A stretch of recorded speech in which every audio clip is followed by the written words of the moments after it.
Bana, karibu na hujambo mwana michezo kokote pale ulipo, ni kukaribishe kutoka katika taarifa nzito, taarifa iliyotufikia, taarifa ambayo imegonga vichwa vya habari.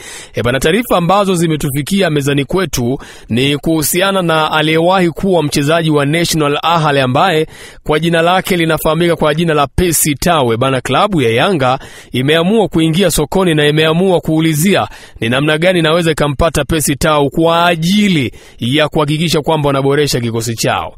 Taarifa kufikia kwamba dau la kuvutia walilolipata baada ya kuondoka kwa mchezaji wao Stephane Aziz Ki, Yanga wamefanya klabu hiyo mapema kuingia sokoni kumsaka mbadala wake, ambapo hadi sasa ina majina wachezaji wawili walio kwenye hatua nzuri ya kumalizana nao. Taarifa ikufikie kwamba klabu ya Yanga ilimuuza Aziz Ki kwenda Wydad Casablanca ya Morocco, na tayari nyota huyo ameondoka kiacha timu hiyo ikiwa ina michezo kadhaa ligi kuu ya kandanda nchini Tanzania, lakini pia vile hata fainali ya kombe la FA.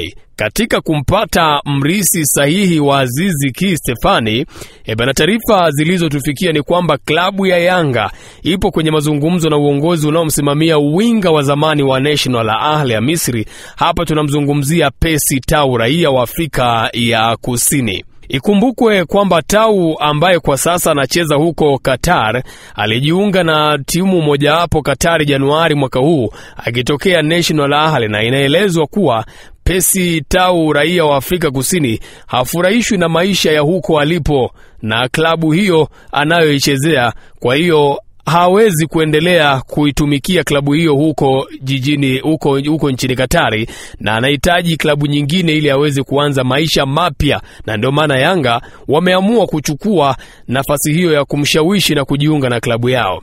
Uamuzi wa kuanza mazungumzo na mchezaji huyo ili kumsajili, bana, Yanga ina uhitaji wa wachezaji hao, ambapo itakuwa na uwezo mkubwa wa kuisaidia timu hiyo kama watampata Percy Tau, maana mchezaji aliondoka ambaye ni Aziz Ki alikuwa ni miongoni mwa wachezaji tegemeo na waliokuwa wanaisaidia Yanga katika nyakati tofauti. Usisahau kusubscribe na kugonga alama kengele. Hapa ndo sehemu pekee unapoweza kuzifahamu taarifa mbalimbali za kimichezo pamoja na tetesi za usajili.